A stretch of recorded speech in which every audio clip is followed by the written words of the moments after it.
Lauren Lindsey. And I'm Julia Smith. Welcome back to this week's Rundown. Another week, another new teacher. Rose Carmody gives us this week's teacher feature. You may have seen many new faces around Loyola this year, but today we will be taking a closer look at the new U.S. history teacher and football coach, Scott Mallien. I'm happy to be here at Loyola College Prep. This is my first year here. I'm from Green Bay, Wisconsin, so I'm 1,000 miles away, so a lot of things are new in the school area and also the Shreveport-Bossier area. I'm teaching U.S. history, coaching football, and I'm the National Honor Society advisor. Well, Coach Mallien's a great addition to our faculty and staff. He comes with a large array of skills and talents, and has already stepped in and has taken over as helping with coaching, and is the sponsor for the NHS. It's just he's willing to do whatever we ask him to do, and we're excited to have him, and he's familiar with the Catholic school environment. So it's been a great addition. I enjoy all the things and aspects about Loyola in terms of the most important thing is being able to teach the whole person, bringing faith and education together. We are excited to welcome you into our Loyola family. This has been Rose Carmody. Thanks, Rose. We're so glad to have you as a flyer, Mr. Mallien. Students weren't the only ones who had a great summer. Some faculty members spent time with their family and loved ones. Let's hear what Coach Landreneau did in our series, I Know What You Did Last Summer. I know what you did last summer. Tell me where you've been. I know what you did. This week's I Know What You Did Last Summer, we have Coach Landreneau. Him and his family traveled all over the Northeast. Here he is to tell us more. This summer we decided to drive the entire family, all 6 kids, up to New Hampshire and back. Fortunately, we didn't lose anybody along the way, which was a minor miracle in and of itself. We had a few funny things that happened along the way. We stayed with one of our friends in Virginia, and we learned how obnoxious male sheep sound when they get excited.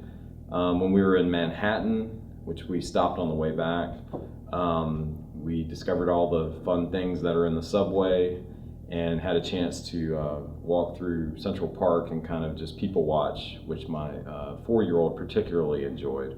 So all in all, it was a good time. We're so glad you enjoyed your trip and glad you didn't lose any kids along the way. This has been insane. Thanks, Em. We hope you had a great summer, Coach Landreneau. Whether you sleep in or go to Strong's, every student at Loyola loves late start day. What did you do this past late start day? I went to breakfast with my friends. What did you do? I slept in, but enough about us. Let's hear what other students did on their late start morning. This Wednesday was Loyola's first late start of the school year. Let's see how some students spent their few extra minutes in the morning. On my late start, I just got some extra sleep before school. I went to go eat breakfast with my friends in the morning. Fell out of bed, fell downstairs, broke my foot as if it already wasn't broken enough. It's a pretty good start. I woke up at 6. I just watched TV basically, and I ate a big breakfast. Contrary to what happened this Wednesday, Loyola late starts are supposed to begin at 9:10 and not 9:15. Most Loyola students show up to school on time. Let's see which students are most likely to be tardy even on late start days. John. Yeah, I'd go with John. It would definitely be her. Allie Drake, probably. Definitely Colton Christ. My brother. Just him. You know, normal teen stuff. Hope everyone had a great first late start. This has been Marguerite Papa. Thanks, Marguerite. Just 26 more days until the next late start day. Speaking of countdowns, only one more week until our first home football game. Nathan Lorette tells us what the Flyer sports teams have been up to.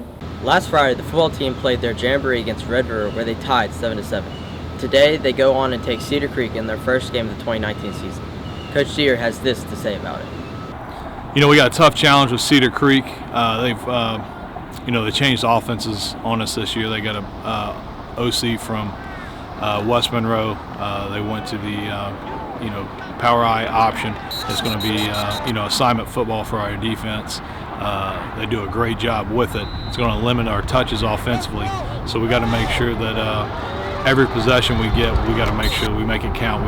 Even if we don't get points, we got to make sure that we get long drives to help our defense out. That way they're not just getting back on the field. Volleyball played Magnet Tuesday and Ruston Thursday, and they were traveling down to Baton Rouge this weekend to play in a tournament. Cross country has their first meet next Saturday in South Bossier. That's all for this week's sports. This has been Nathan Lorette reporting. Thanks, Nathan, and good luck to all of our teams playing this season. Before we go, Simon Hyde gives us this week's news.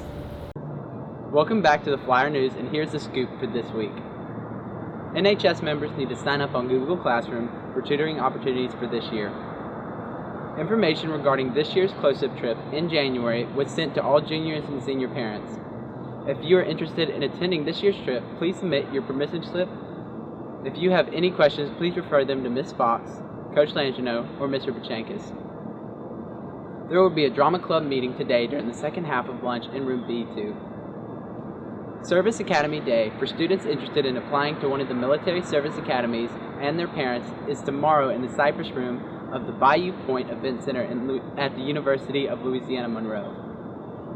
And make sure to go to Garden Park next Wednesday for a great service hour opportunity that gives back to the elderly community. That's all for this week's news. This has been Simon Hyde reporting. Thanks, Simon. That's all for this week's Rundown. Peace out, Flyers!